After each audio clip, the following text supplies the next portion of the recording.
செந்திலுடைய இயற்பெயர் உண்மையான அப்பா அம்மா வச்ச பேர் முனுசாமி. தேனாம்பேட்டையில் சின்ன சின்ன வேலை பார்க்குறாரு. பூட்டி கடை, மளிகை கடைன்னு வேலை பார்க்குறாரு.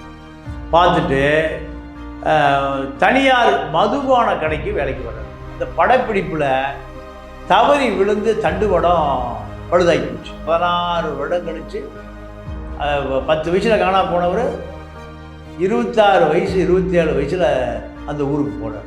நமக்கு ஆசை இருக்குண்ணே, நான் எப்படியும் அரசியலில் சினிமா இல்லை இப்போ, அதனால் அரசியலில் நல்லது பண்ணுவேண்ணே. டேய், நல்லது பண்ண முடியாதுடா, காயப்பட்டு நிற்கிறேன், எனக்கு ஆறுதல் சொல்கிறதுக்கு இப்போது அதிமுக திமுகவில் நான் பழைய வசந்த காலத்தை நினைத்து பார்த்து கொள்கிறேன். BN cinema YouTube channel viewers எல்லாருக்குமே வணக்கம். இன்னைக்கு சினிமா சம்பந்தப்பட்ட கேள்விகளுக்கு விளக்கம் அளிப்பதற்காக நம்மளோடு இணைந்திருக்கிறார் மூத்த பத்திரிகையாளர் திரு தமிழா பாண்டியன் அவர்கள். வணக்கம். வணக்கம் சார். தமிழ் சினிமாவின் நகைச்சுவை ஜாம்பவான்கள் அப்படின்னு சொன்னாலே கவுண்டமணி செந்தில், இவங்க 2 பேர் தான் ஞாபகம் வரும். கவுண்டமணி செந்தில் அவர்களுடைய சினிமா உலக பயணம் எப்படி ஆரம்பிச்சது, இவங்க 2 பேரும் எப்போ இணைஞ்சாங்க, அவருடைய சினிமா உலக பயணத்தை பற்றி கொஞ்சம் சொல்லுங்க சார் எங்களுக்கு. செந்திலுடைய இயற்பெயர் உண்மையான அப்பா அம்மா வச்ச பேர் முனுசாமி, முதுகுளத்தூர். அதாவது ரொம்ப வறட்சியான மாவட்டம். அங்கே தான் இவர் பிறந்து வளர்றாரு. 5வது வரைக்கும் படிக்கிறார். 5வது வரைக்கும் படிச்சுட்டு படிப்பு ஏறலை. அப்பா அடிக்கிறார், நல்லா படிடான்னு, புத்தகம் கையமாக இருக்கணும், படிக்கணும், ஒரு பெரிய வேலைக்கு போகணும், இதுதான் அவருடைய நோக்கம். அவர் மளிகை கடை, அவங்க அப்பா மளிகை கடை, எல்லாமே மளிகை கடை, இதுதான் குடும்பம் ஓடுது. நம்ம மகனாவது படித்து ஒரு ஏதாவது உத்தியோகத்துக்கு பட்டுமே. இவர் கூட பிறந்து மொத்தம் 6 பேர். அப்போது 6 பேரில் இவர் 3வது பையன். இவர் எப்படியாவது படிக்க வச்சு ஒரு மளிகை கடை பொட்டலம் கட்டுற வேலையை தாண்டி அவனை கொஞ்சம் வாழ்க்கையில் உயர்த்தணும்னு நினைக்கிறாரு. ஆனால் படிப்பு ஏறலை. கடுமையான கண்டிப்பு. இந்த கண்டிப்பு அவருக்கு ஒத்து வரல. 5வது படிக்கிறாரு. ஒரு 8-9 வயசு. 9 வயசில் நீங்கள் வேலை எங்கே கிடைக்கும்னு விசாரிக்கிறார். சென்னையில் வேலை கிடைக்கும், அதான் பட்டணம். அவர் மதுரைக்கு வந்திருந்தால் நடிகராக இருக்க முடியாது. ரொம்ப தூரமாக போயிடணும், அப்பா வந்து பிடிச்சிடுவார். அப்போது பட்டணம் எங்கே இருக்குது, யாராவது சொல்லியிருக்கான், மெட்ராஸ் தான் பட்டணம். அப்போது நேராக அவர் 10 வயசு அதிகபட்சம் வந்து சேர்ந்த இடம் சென்னை. கெட்டும் பட்டணம் போங்கிற மாதிரி முனுசாமி வேலை தேடி வந்த இடம் சென்னை. சென்னைக்கு வந்து இவர் வேலைக்கு இயற்கையாகவே போய் சேர்ந்த இடம் தேனாம்பேட்டை. இந்த தேனாம்பேட்டை தான் நாடக நடிகர்களுக்கான கூடாரம். இப்போ கோடம்பாக்கம் சினிமா நடிகர், நாடக நடிகர்கள் பூராமல் தேனாம்பேட்டை. இன்றைக்கி கமலஹாசன் விட தேனாம்பேட்டையில் தான் இருக்குது. அப்போது தேனாம்பேட்டையில் சின்ன சின்ன வேலை பார்க்குறாரு. பூட்டி கடை, மளிகை கடைன்னு வேலை பார்க்குறாரு. பார்த்துட்டு தனியார் மதுபான கடைக்கு வேலைக்கு வர்றாரு. சின்ன பையனில் அதிகபட்சம் எல்லா திரைப்பட நடிகர்கள், நாடக நடிகர்கள் எல்லாருக்கும் ஒரு கெட்ட பழக்கம் இருக்கும். என்ன பழக்கம்னா மது குடிப்பது. அவர்கள் அந்த 2 மணி நேரம் ரிலாக்ஸ், கற்பனை குதிரையை தட்டி விட்டு அப்படியே தன்னை மறந்து, ஏன்னா ரொம்ப வறுமை. நாடக நடிகர் ஒரு இடத்துக்கு வருகிற வரை நீங்கள் அந்த நாடக நடிகர் எல்லாருக்குமே கடுமையான வறுமையார். குழந்தை குட்டி போட்டால் வறுமை. எப்பாவது ஒரு படம் கிடைச்சா, எப்பாவது ஒரு கேரக்டர் கிடைச்சா தானே. அப்போ அவங்க தன்னுடைய வேதனையை மறப்பதற்கு மதுவினுடைய உதவி இல்லாத நீங்கள் திரைப்பட தொழில்நுட்ப கலைஞர், நடிகர் யாருமே கிடையாது. இதெல்லாம் எக்ஸப்ட் எம்ஜிஆர் தான். மது குடிக்காத ஒரே நபர் சினிமா உலகத்தில் நீங்கள் எம்ஜிஆர், நம்பியார் 2 பேரை தவிர மது இல்லாமல் பொழுது விடியாது, பொழுது இருட்டாது. அப்போது தேனாம்பேட்டையில் தனியார் மதுக்கடை பாரில் வேலை செய்யும்போது நிறைய திரைப்படத்தை சார்ந்த நபர்கள்லாம் வர்றான். வரும்போது சின்ன பையன் ஓடி ஆடி வேலை செய்கிறது, எல்லாத்துக்கும் அன்பாக இருக்கிறது. இந்த நட்பு தான் இவரை என்ன பண்ணுதுன்னு கேட்டிங்கன்னா, ஒரு லாட்ஜில் ரூம் பாயாக மாற்றுது. அந்த மேன்ஷனில் எல்லாம் இருக்கிற ஆட்கள் பூரா யார்? திரைப்பட நடிகர்கள், துணை நடிகர்கள், இணை நடிகர்கள், நாடக நடிகர்கள் தான். அப்போது இவரை அப்படியே கொஞ்சம் கொஞ்சமாக திரைப்பட பக்கம், டே நீ ஒரு படத்தில் ஹிட்டு கொடுத்தீங்கன்னா எங்கேயோ போயிடலாண்டா, இப்படி இவரை முழுக்க முழுக்க திரைப்பட பக்கம் இவரை திருப்புது. இவருக்கு முதல்ல அறிமுகமாகிற உதவி இயக்குனர் யாருன்னு கேட்டால் பாக்யராஜ். அந்த மேன்ஷன்லேயே பாக்யராஜ் டைரக்டர் ஆவார், நமக்கெல்லாம் வாய்ப்பு கொடுப்பாருன்னு பல 100 பேர் காத்து கிடக்கிறான். அந்த பல 100 பேரில் இவரும் ஒருத்தர். பாரதிராஜாட்ட உதவி இயக்குனர் பாக்யராஜ். அப்போது இவரை பொறுத்த வரைக்கும் செந்திலுக்கு குருநாதரே பாக்யராஜ் தான். இதில் இன்னொரு விஷயம் என்னென்னு கேட்டிங்கன்னா, இன்றைக்கி திரைப்பட உலகம், அதாவது நகைச்சுவையில் கவுண்டமணி, செந்தில் இவர்கள் 25 ஆண்டு காலம் இந்த திரைப்பட நகைச்சுவை இடத்த தன்னுடைய கட்டுப்பாட்டில் வச்சுருந்தாங்க. 25 ஆண்டு காலம் யாருமே வர முடியல. கவுண்டமணி, செந்தில் தான் காமெடி. இப்போ கவுண்டமணி தத்துவார்த்த காமெடியாக இருக்கும், சிந்திக்க வைக்கிற நாத்திகம் இருக்கும், அதில் அதிகமான கற்பனை வளம் இருக்கும். இப்படியான ஒரு நவீன சித்தாந்தம் ஜோக் அடிப்பார் யார்? கவுண்டமணி. அதை காப்பி அடித்து தான் சந்தானமாகட்டும், விவேக் ஆகட்டும். கவுண்டமணி இப்போ ஓய்வு, கவுண்டமணியினுடைய ஃபாலோவர்களாக தான் யார் இருக்கா? விவேக் சந்தானம். விவேக் இறந்துட்டார். அந்த பாதிப்பு இல்லாமல் இன்றைக்கி திரைப்படத்தில் காமெடியே இல்லை. கவுண்டமணி தத்துவார்த்த சிந்தனையாளர், செந்தில காமெடியன். அந்த செந்தில காப்பி அடித்தவர் தான் வடிவேல். அண்ணே அண்ணே இந்த வார்த்தை தமிழ்நாடு முழுக்க பரப்பியவர் யார்? செந்தில் தான். முதல்ல அண்ணா அப்படிங்குவாங்க, அண்ணா. அதை அண்ணே செந்தில மறக்க முடியாது. ஏன்னா ராமநாதபுரம் மண் அது இயற்கையாகவே அண்ணே அண்ணாச்சி. இதை நீங்கள் அண்ணாச்சின்னா தான் திருப்பி நீங்கள் இவர் அண்ணாச்சிங்க, அண்ணே இவர் அண்ணே அப்படிங்கிறது. அதே போல் இந்த இன்னொரு பெரிய விஷயம் என்னென்னா, கரகாட்ட படம் எடுக்கிறாரு கங்கை அமரன், இசையை வைத்து படம் எடுக்கிறாரு. கவுண்டமணிக்கும் கங்கை அமரனுக்கும் ஒத்து போகலை. அப்போ அந்த படத்தில் கவுண்டமணி இல்லை. அப்போ சொல்லிட்டார், அண்ணே கோச்சிக்காதீங்க, நான் அவர் இல்லாமல் நடிக்க மாட்டேன். யார் இல்லாமல்? கவுண்டமணி இல்லாமல். இல்லை மன்னிச்சுக்கண்ணே, கவுண்டமணி இருந்தால் நான் இருப்பேன், நான் இருந்தால் கவுண்டமணி இருப்பார். 2 பேர் இல்லை, படமே இல்லை. யாருக்கு சொன்னது? கங்கை அமரன்கிட்ட. அப்புறம் தவிர்க்க முடியாமல் கங்கை அமரன், செந்தில் வேணா கவுண்டமணி வேணும். என்னென்னா, நான் 25 ஆண்டு காலமாக பயணம் செய்கிறோம். ஒரு படத்தில் நீ வாய்ப்பு கொடுத்துட்டீங்கன்னா எங்களுடைய நட்பு 25 ஆண்டு கால நட்பு. அதனால் நீங்கள் கண்டிப்பாக கவுண்டமணி இல்லாமல் கரகாட்டக்காரன் இல்லை. இந்த 2 பேர் காம்பினேஷன் தான் சொப்பன சுந்தரிக்காரன் நம்ம வச்சுருக்கோம். சொப்பன சுந்தரி யார் வச்சுருக்கா? நீங்கள் இந்த வசனம் பேசாத ஆளே இருக்க முடியாது. அதே போல் அண்ணா இந்த பழம் அதாண்ணா, இதுதாண்ணே அது.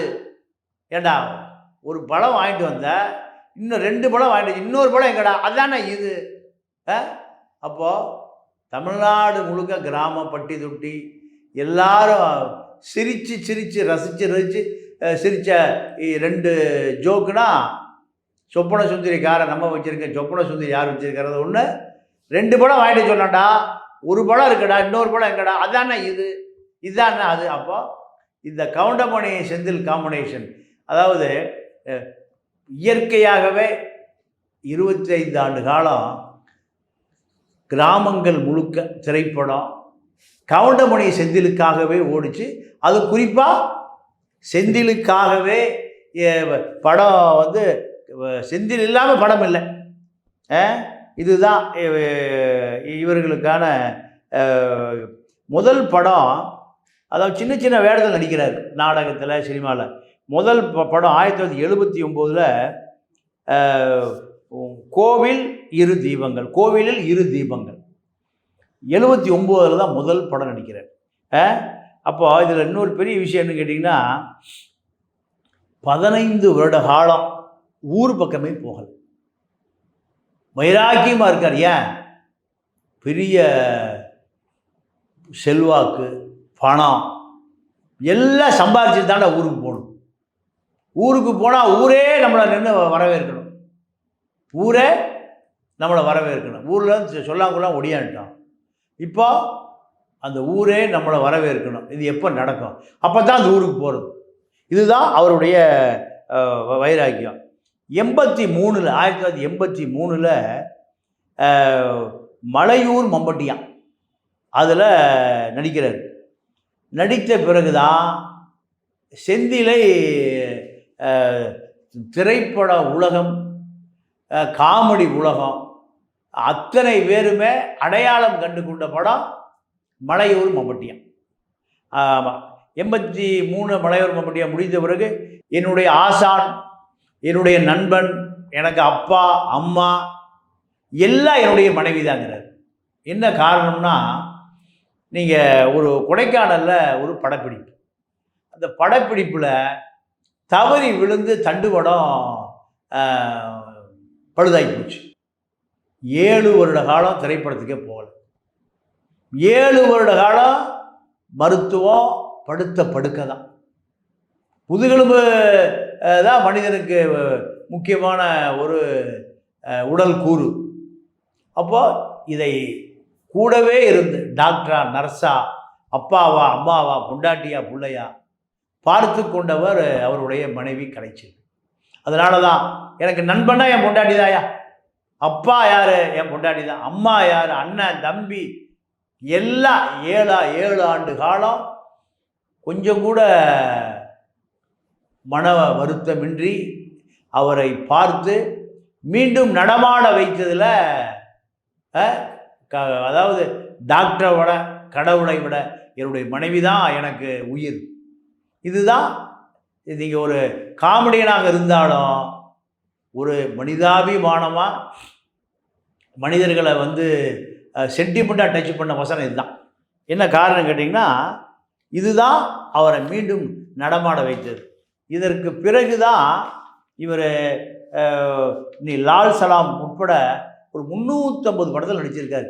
ரஜினியுடைய லால் சலாம் வரைக்கும். இவரை பொறுத்த வரைக்கும் திரைப்பட கொட்டகையில், அதாவது நாடக கொட்டகையில் இருந்து இப்போ ரஜினியோட லால் சலாம் படம் வரைக்கும் யாரையும் கடிந்து பேச மாட்டார்.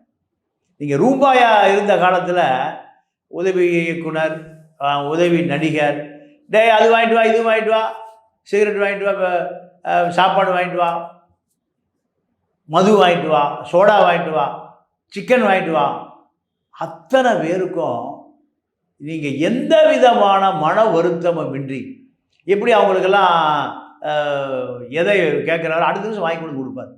இதுதான் அவரை திரைப்பட பக்கம் தள்ளிட்டு போனது. டே ரொம்ப நல்லவன்டா அவன், இருந்தால் வாங்கி கொடுக்கல, கடையில் கடை வாங்கி தருவான். சாப்பாடு, டே எனக்கு ஒரு தயிர் சாதம் வாங்கிட்டு வாங்க, எனக்கு ஒரு டீ வாங்கி கொடு, பார்சல் டீ. ஒரு அன்றைக்கெல்லாம் சினிமாவில் ஒரு பார்சல் டீ வாங்கி 4 பேர் 5 பேர் சாப்பிடுவாங்க. இப்படி மனம் கோணாமல் அத்தனை பேருக்கு நட்பாக இருந்த காரணத்தினால தான் திரைப்படத்தில் இவ்வளோ பெரிய உயரத்துக்கு வர முடிஞ்சது. அப்போது இவ்வளோ பெரிய உயரத்துக்கு வந்த பிறகு தான் எங்கே போகிறாரு? ஊருக்கு போகிறாரு. அதே போல் ஊர் பூரா ஊரே திரண்டு நின்று வரவேற்குது. ஏன்னா செந்தில் உலகம் பூரா தெரிஞ்சு போச்சு இல்லை, நம்ம ஊருக்காரண்டாவன். நம்ம அதாவது முதுகுளத்தூருக்கு பக்கத்தில் இளம் செம்பூர், இதான் அவருடைய ஊர். தாரதப்பட்ட மேலே தாளம், வாத்தியம், மாலை, மரியாதை, சங்கம் எல்லாம் கொடுத்து 16 வருடம் கழித்து 10 வயசில் காணா போனவர் 26 வயசு 27 வயசில் அந்த ஊருக்கு போகிறார். அப்போது 10 வயசில் ஓடி போகும்போது என்ன சபதம் எடுத்தாரோ அதை நிறைவேற்றுவதற்கு 16 வருடங்கள் எடுத்துக்கொண்டு ஜெயிச்சுட்டு போனார். இதுதான் அவருடைய வைராக்கியம். இப்போ அதே போல் கவுண்டமணி இவருக்கு நிறைய ஆலோசனை சொல்லியிருக்கார். என்னன்னா, வர்ற பணத்தை பூரா செலவு பண்ணுறது, சீட்டாடுறது, குடிக்கிறது, இப்படி நிறையா ஊதாரி செலவு. டேய் செந்தில், எதிர்காலத்தில் வீணாக போயிடுவடா, இடங்கிடம் வாங்கி போடு, நிலங்கிடம் வாங்கி போடுறான். இப்படி ஆலோசனை சொன்னவர் கவுண்டமணி தான். இப்படி ஆலோசனை சொன்னதனுடைய விளைவு நிறைய நிலங்களை வாங்கி போட்டு வீடு கட்டி விட்டு இன்றைக்கி மாதம் 15 லட்ச ரூபா வாடகை வருகிற அளவுக்கு வாழ்க்கையை வசதியாக்கி வச்சுருக்கார். இதுக்கு ஆலோசனை யார்? கவுண்டமணி தான். அப்போ தான் சொல்வார், அண்ணன் நீ இல்லைன்னா எனக்கு ஒரு வாழ்க்கையே இல்லை அண்ணன், வருமானம் இல்லை, எல்லாமே உன்னுடைய ஆலோசனை தான். அதனால் எந்த காலத்திலும் உன்னை விட்டு தர மாட்டேண்ணே, நீ தானே எனக்கு உடன்பிறவா. அண்ணன் 6 பேர் என் குடும்பத்தில் பிறந்தோம், உன்னோட சேர்த்து 7 பேர்ண்ணே. 86 கொடைக்கானல் ஆக்சிடெண்ட்டுக்கு பின்னாடி 7 வருடம் ஓய்வில் இருந்து அந்த 7 வருடத்திற்கு என்ன படம் நடிப்பாரோ அந்த அளவுக்கு தொடர்ச்சியாக படம் கொண்டாடிய மக்கள். இப்போ அதே மக்கள் இவரை இப்போ திட்ட ஆரம்பிச்சிட்டான். ஏன்? அரசியலுக்கு போய் அதிமுக போய் இந்த டிடிவிட்டு போய் இப்போ எங்கே போய் சேர்ந்தார்? பிஜேபியில் போய் சேர்ந்தார். எல்லா வீட்லேயும் செந்தில, யோ நம்ம செந்திலியா இப்படி பேசிய செந்திலை 2011 போய் ஏடிஎம்கேல இணைகிறார். ஏடிஎம்கேல இணைஞ்ச பிறகு ஜெயலலிதாவுக்கு நெருக்கமாகிறார். 2011 அதிமுகவுக்கு தமிழ்நாடு முழுக்க பிரச்சாரம், குமரிமுத்து, செந்தில் எல்லாம். கவுண்டமணி கூட சொல்ல, டேய் தப்பான வழியில் போகிறடா. கவுண்டமணி கூட சொல்கிறாரு, இல்லைண்ணே நமக்கு ஆசை இருக்குண்ணே, நான் இப்படியே அரசியலில் சினிமா இல்லை இப்போ, அதனால் அரசியலில் நல்லது பண்ணுவோண்ணே. டேய் நல்லது பண்ண முடியாதுடா. கவுண்டமணி செந்தில் கடைசி கான்வர்சேஷன், நீ எப்படியோ எக்கேடே கெட்டு போ சொன்னால் கேட்க மாட்டேன், நீ அதிமுகவில் நீண்ட நாள் இருக்க மாட்டேன். அதே போல் ஜெயலலிதா மரணத்திற்கு பிறகு அதிமுக இருக்க முடியல. எங்கே போகிறாரு? டிடிவி தினகரன் கூப்பிட்டு அனுப்புகிறாரு. டிடிவி தினகரனுக்கு பிரச்சாரம் பண்ணுறாரு. தமிழ்நாடு முழுக்க ஒரு பெரிய பிரச்சாரம். ஜெயலலிதா மரணம் 16, 17 ஆஸ்பத்திரி அந்தமாக மருத்துவமனையில் படுத்த பிறகு இவர் அதிமுகவில் ரொம்ப சுலபாயிடுறார். ஜெயலலிதாவோட இருந்த மரியாதை செந்திலுக்கு அடுத்து வந்த தலைமை கொடுக்கல. அப்போ அரசியல் நமக்கு முக்கியத்துவம் வேணும், தமிழ்நாடு முழுக்க நம்ம ரசிகர்களை பார்க்கணும், அரசியல்வாதியை பார்க்கணும், கட்சிக்காரனை பார்க்கணும்.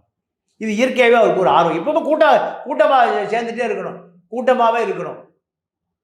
அப்போ அந்த மேனியாக்குன்னா அது ஒரு நோயாகவே சொல்லலாம். நீங்கள் நிறைய பேர் மக்களை சந்திச்சுட்டே இருக்கணும், இல்லைன்னா பைத்தியம் பிடிச்சிடும்.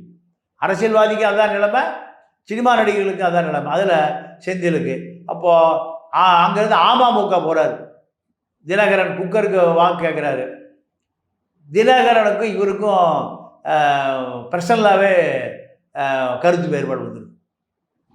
என்னென்ன நம்ம கொள்கை என்னென்ன மக்களுக்கு போய் சேரலையே, கொள்கையே கிடையாது, ஒன்றும் கிடையாதுண்ணே. இந்த சாதாரண கேஷுவலாக டிடிவிட்ட பேசுகிறாரு. பேசும்போது என்னென்ன அப்போ சுற்றி இருக்க சொன்னா, கொள்கையும் இல்லை கத்திரிக்காய்ங்கள ஒன்றும் இல்லை, இவர் சினிமா மாதிரி இதை காமெடியாக வச்சுக்கிறாருண்ணே, இது ரொம்ப நாள் ஓடாது. அவர் காது படமே பேசுகிறாங்க. இது இங்கே இருப்பது இனி வேலை இல்லைன்னு விலகி வந்தார். வந்த பிறகு அண்ணாமலை கூப்பிட்டு விடுறாரு. ஏன்னா நீங்கள் பிஜேபியில் வேலை செய்யணும், உங்களுக்கு ஏடிஎம்கே அனுபவம் இருக்குது, அமமுக அனுபவம் இருக்குது, அதனால் பிஜேபியில் இணைஞ்சிங்க, உங்களுக்கு ஒரு பெரிய எதிர்காலம் இருக்குது. அப்படியே என்ன சொல்கிறீங்க? சரி சேர்ந்துருவோம். இதுதான் பிஜேபியில் சேர்ந்த பிறகு திட்டாத ஆள் பாக்கி இல்லை. கவுண்டமணி திட்டுறாரு, சினிமாக்காரன் திட்டுறான், டைரக்டர் திட்டுறான், எல்லாம் ஊர் மக்கள் திட்டுறான், பொண்டாட்டி புள்ள எல்லாம். அப்போது இவரை பொறுத்த வரைக்கும் எப்படி நம்ம இளையராஜா போய் பிஜேபியில் சேர்ந்து எம்பி ஆனார், அதே போல் இவரும் தன்னுடைய கடைசி காலத்தில் பிஜேபியில் சேர்ந்து இதுவரைக்கும் இருந்த மதிப்பு மரியாதை எல்லாம் பிஜேபியில் சேர்ந்த பிறகு இழந்து விட்டேன்னு இப்போ வருத்தப்படுறார். இவருக்கு 2 பசங்க, 2 பேருமே மருத்துவர் ஆக்கிட்டார், டாக்டர் ஆக்கிட்டார். ஆனால் ஒருவருக்கு சினிமா ஆசை, சினிமா உதவி இயக்குனர் இருக்கார், படம் எடுக்கணுங்கிறாரு. அப்பா என்னை வச்சு ஒரு படம் ஹிட்டு படம் கொடுப்பா, விஜய் அவங்க அப்பா கொடுத்த மாதிரி, விஷால ஜிகே ரெட்டி அவங்க அப்பா கொடுத்த மாதிரி எனக்கு என்ன ஒரு ஹிட்டு படம் கொடுப்பேன். டேய் இதெல்லாம் வேண்டாண்டா, டாக்டர் தொழிலை பார்ப்போம். பெரிய பையன் பேர் மணிகண்ட பிரபு, 2வது பையன் பேர் ஹேமசந்திர பிரபு. பிரபுவாக வாழணுண்டா, அதுதான் பிரபுன்னு பேர் வைக்கிறது. 2 பேருமே இப்போ மருத்துவர்கள் இருக்காங்க. சினிமா ஆசை 2 மகனுக்கும் இல்லை, முழுமையாக இல்லை. இவரை பொறுத்த வரைக்கும் சினிமாவில் குடிக்கட்டி பறந்து, அரசியலில் அதிமுக ஜெயலலிதா உயிரோடு இருந்தபோது குடிக்கட்டி பறந்து, அதுக்கு பிறகு அமமுகவில் போய் இப்போ பிஜேபியில் தன்னுடைய அரசியல் வாழ்க்கை அஸ்தமிச்சு போச்சுன்னு இப்போ ரொம்ப வருத்தத்தில் இருக்கார். அதாவது இன்னொரு விஷயம் என்னென்னு கேட்டிங்கன்னா, இவருக்கு ஏதாவது எம்எல்ஏ எம்பி ஆகணுங்கிற மாதிரி ஒரு ஆசை. அது ஜெயலலிதாட்டே சொல்கிறார், அம்மா எனக்கு பதவி கொடுங்கம்மா அப்படின்னு. எஸ்எஸ் சந்திரன் எம்பி ஆகி அந்த அம்மா டெல்லிக்கு அனுப்பிச்சது. அதே போல் இவருக்கு ஆசை, ஜெயலலிதா உயிரோடு இருந்தால் இவர் எம்எல்ஏ ஆகிருக்கலாம், கருணாஸ் மாதிரி, இல்லை எம்பி ஆகிருக்கலாம். ஆனால் என்னுடைய துரதிர்ஷ்டம் அந்த அம்மா இறந்து போயிட்டாங்க. அந்த அம்மா எனக்கு தாயை போன்றவர், எனக்கு என்னுடைய ஆசையை நிறைவேற்றி வச்சுருப்பாங்க. நான் எம்பியாவது எம்எல்ஏவாவது ஆகிருப்பேன், அது நிறைவேறாமல் போச்சு. திராவிட இயக்கத்தை ஆதரித்து தான் அரசியலே பண்ணுறார். ஜெயலலிதா திராவிட இயக்கம், அமமுக அண்ணா திராவிட முன்னேற்ற கழகம். இப்போ 2க்கு எதிரான கட்சி எது? பிஜேபி. திராவிட இயக்கத்தை எதிர்க்கக்கூடிய சித்தாந்தம் கொண்டு பிஜேபியில் தன்னுடைய அரசியல் வாழ்க்கை முடிஞ்சு போச்சு. ஜெயலலிதா இருந்தால் திராவிட இயக்கத்திலே நான் நிப்பாட்டியிருப்பேன், எம்பி எம்எல்ஏவாக வாழ்ந்திருப்பேன். அந்த என்னுடைய ஆசை நிறைவேறாத ஆசை அரசியலில் தான். அதுவும் ஜெயலலிதாவுடைய மரணம் தான் என்னை சுவரில் முட்டி மோதி காயப்பட்டு நிற்கிறேன். எனக்கு ஆறுதல் சொல்கிறதுக்கு இப்போது அதிமுக திமுகவில் நான் பழைய வசந்த காலத்தை நினைத்து பார்த்து கொள்கிறேன். இதுதான் இப்போ இவருடைய மனநிலை. இன்னைக்கு எங்களுக்கு தெரியாத நிறைய விஷயங்கள் எங்களோட பகிர்ந்ததுக்கு ரொம்ப நன்றி சார். நன்றி, வணக்கம். இந்த வீடியோ உங்களுக்கு பிடிச்சிருந்தா லைக், கமெண்ட், ஷேர் பண்ணிக்கோங்க. இதே போன்ற வீடியோக்களை தொடர்ந்து பார்க்க பிகின் சினிமா யூடியூப் சேனலை சப்ஸ்கிரைப் பண்ணிக்கோங்க.